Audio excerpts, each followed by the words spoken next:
ना कोई हिंदू खतरे में, ना कोई मुस्लिम खतरे में। आज भारतीय जनता पार्टी और नरेंद्र मोदी की कुर्सी खतरे में है।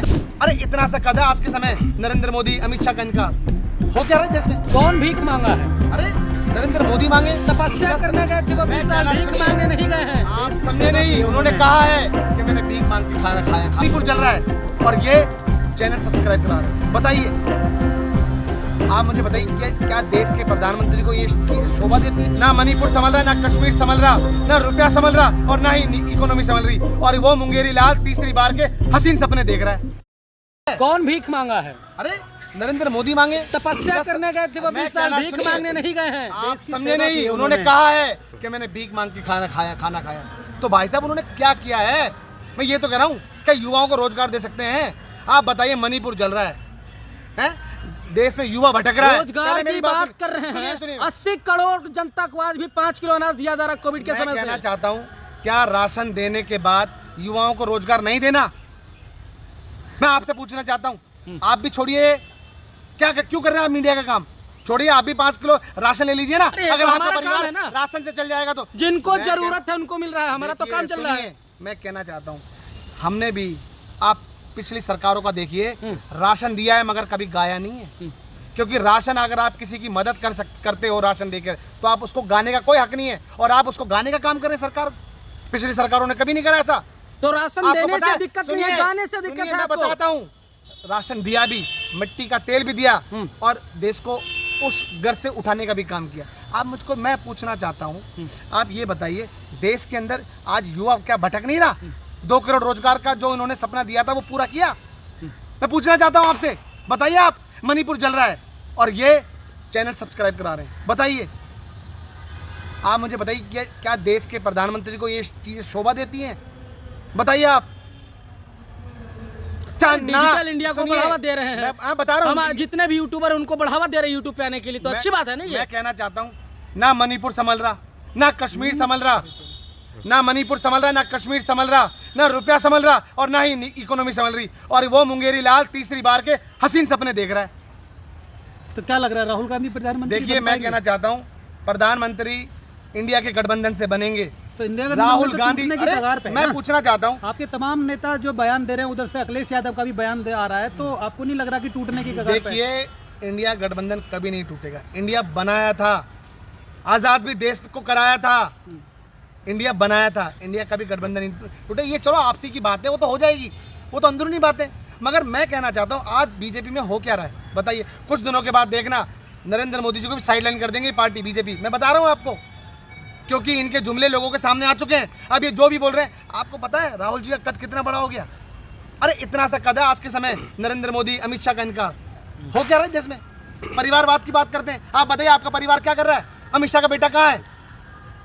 वो बीसीसीआई के अध्यक्ष है ना। मैं कहना चाहता हूँ, राजनाथ का बेटा कहाँ है? पीयूष गोयल देखिए ना, क्या ये परिवारवाद नहीं है? बताइए आप, अभी तक राहुल गांधी प्रधानमंत्री बने? मैं पूछना चाहता हूँ। आप नाम तो ले रहे हैं ना, बता रहा हूँ, कद बता रहे हैं उनका। मैं वो भी बता देता हूँ आपको। क्या ये देश का लोकतंत्र नहीं है? ये देश का लोकतंत्र किसने बनाया है? बताइए आप। ये संविधान किसने बनाया है? हर किसी को हक है। ये चाय वाला प्रधानमंत्री बना है, कैसे बना है? ये लोकतंत्र की वजह से बना है। और मैं पूछना चाहता हूँ, पिछली सरकार के अंदर अगर कांग्रेस पार्टी चाहती, खुद राहुल गांधी जी चाहते, तो प्रधानमंत्री बन सकते नहीं। भारत जोड़ो यात्रा में क्या, किस तरीके से यात्रा थी? बीजेपी ने कितने लाखों करोड़ रुपए खर्च किया है राहुल जी की छवि बिगाड़ने के लिए, मगर क्या हुआ? सच सामने आया है ना। सिर्फ यही मैं कहना चाहता हूं कि आपने हिंदू का चून दे रखा था, लोगों को यह बता रखा था हिंदू खतरे में, हिंदू खतरे में। आज क्या हुआ? जनता को समझ में आ गया कोई हिंदू खतरे में नहीं है। अब इन्होंने क्या करना शुरू कर दिया कि सनातन खतरे में। मैं कहना चाहता हूं, ना कोई हिंदू खतरे में, ना कोई मुस्लिम खतरे में। आज भारतीय जनता पार्टी और नरेंद्र मोदी की कुर्सी खतरे में है। ये भाजपा ने तो ये भी कहना शुरू कर दिया ना कि IIT उन्होंने बनाया, IIM उन्होंने बनाया। सिर्फ और सिर्फ देश की जनता को झूठ बोलने का काम ये सरकार कर रही है। तो IIT नहीं बना है क्या? सरकार के पास कोई ऑप्शन नहीं है। 55 लाख करोड़ का कर्जा छोड़ के गई थी सरकार, कांग्रेस, आपको पता है। और आज देखिए 100 लाख करोड़ का इस अकेली ने सरकार ने 10 सालों के अंदर 100 लाख करोड़ का कर्जा कर दिया। यानी टोटल मिला के 155 लाख करोड़ का कर्जा कर दिया। तो डंका चल रहा है मोदी जी का। आप बताइए, इजराइल के साथ निकल गए प्रधानमंत्री। बस यही मैं कहना चाहता हूँ कि देश में हो क्या रहा है ये नरेंद्र मोदी जी को नहीं पता। कि देश में कौन से डिसीजन लेने नरेंद्र मोदी जी को नहीं पता। आप ही बता दीजिए ना नरेंद्र मोदी जी को क्या अरे डिसीजन यार, लेना चाहिए। मैं आपको बता तो रहा हूँ, बताइए क्या डिसीजन पूरा किया उन्होंने। बताइए, कैमरे उन्होंने में तो सुनो, मोदी जी को सब मैं क्या- बताइए कि आपको सुनो, क्या करना चाहिए। मैं बता रहा हूँ आपको। हाँ। उन्होंने क्या कहा था, हाँ। 2 करोड़ रोजगार, क्या हुआ? ये डिसीजन किसका है? पूरा हुआ? 15 लाख खाते में, पूरा हुआ? हवाई चप्पल पहनने वाले को हवाई जहाज की सर करेंगे, पूरा हुआ? अरे कितने बताऊं मैं गरीब आपको। तो खुश है ना तमाम जगह। नहीं कोई, सुनो, अभी कोई नहीं है। जनता ने नरेंद्र मोदी जी को 2 बार मौका दिया है, अब 1 बार मौका राहुल जी को भी जनता देगी। और जनता जानती है कि मध्य भाई प्रदेश में जीत जाएंगे सुनिए, आप, राजस्थान में बिल्कुल जीत जाएंगे 5 क्या? स्टेटों में जीत रहे हैं मेरे भाई, छत्तीसगढ़ में जीत जाएंगे बिल्कुल क्या? जीत रहे हैं।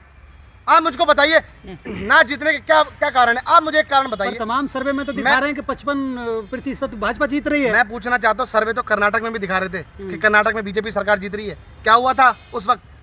जनता पढ़ी लिखी है, जनता को समझ में आ गया। मुझे बताइए आज के समय सिलेंडर का क्या दाम है? अरे कम तो हो गया 200 रुपया, कितना दम 200 कम हुआ ना। कितने होगा अब? 1000 रुपये सिलेंडर का दाम है। जहाँ कांग्रेस की सरकार है वो 500 रुपये का दाम है। चेक कर लीजिए आप। अरे भाई मैं कहना चाहता हूँ, जनता जानती है कि करना क्या है। मैं कह रहा हूँ ओल्ड स्कीम पेंशन जो था, क्या कांग्रेस ने पूरा नहीं करा? अभी बताइए, बीजेपी ने क्या करा? ओल्ड पेंशन बंद कर दी। देश मैं को आपको मंदिर कह रहा हूं, दिया, अग्निवीर BJP योजना अभी देश को अभी पंजाब के अंदर, स्मार्ट सिटी दी, सुनिए, तमाम अमृतपाल जी ट्रेनें अभी दी, मेट्रो तमाम तरीके की सुविधा दे दी, वंदे भारत दे दी, और क्या मैं चाहिए? आपको देश अभी खुश है। उस पे भी आऊंगा, पर मैं आपको बताना चाह रहा हूँ, अग्निवीर योजना देखी आपने? अभी पंजाब में एक अमृतपाल जी शहीद हुए हैं। आपको पता है क्या शहीद का दर्जा मिला? मैं पूछना चाहता हूँ, क्यों नहीं मिला? है जो गोली खाई है किसके लिए खाई है? अपने लिए खाई है, देश के लिए खाई है? बताइए आप। अरे देश को क्या बना दिया आपने? कौन, अगर इस तरीके से जब उनको अग्निवीर बनाने के बाद किस तरीके से उनका दाह संस्कार किया गया, पता है आपको? अरे ये तो अच्छी बात है शहीदी, ना, क्या 4 शहीदी, साल देश क्या की शहीदी? सेवा करो, पैसा लेकर के बिजनेस करो। तो मैं पूछना चाहता हूँ, अभी जो अमृतपाल जी जो शहीद हुए हैं, क्या कारण है? क्यों विधि विधान के साथ उनका दाह संस्कार नहीं किया गया? यह है मानसिकता नरेंद्र मोदी की, कि युवाओं के साथ किस तरीके से खेल कर रही है। अब कौन सरहद पे जाएगा गोली खाने के लिए? बताइए, क्योंकि जनता के सामने आ गया ये उदाहरण, पहला अग्निवीर योजना का उदाहरण आ गया। तो क्या लग रहा है 2024 या तमाम जो अभी 5 राज्यों में चुनाव हैं, क्या लग रहा है भाजपा जीत देखिए, जाएगी या कांग्रेस वहां अपना परचम लहराएगी या क्या रहेगा? अभी मैं का बताना माहौल? चाहता हूँ, इन 5 राज्यों के चुनाव का परिणाम कांग्रेस की सरकार बनेगी, बता दूं। और ये जो ये अग्निवीर योजना जो कर रहे हैं ना, ऐसा काम, ऐसा कुछ नहीं रहेगा। जैसा देश चलता था उस तरीके से चलाएंगे। विजन है उनके पास भाई, कांग्रेस के पास विजन है, राहुल जी के पास विजन है। इनके पास क्या है? इनके पास तो टेलीविजन है।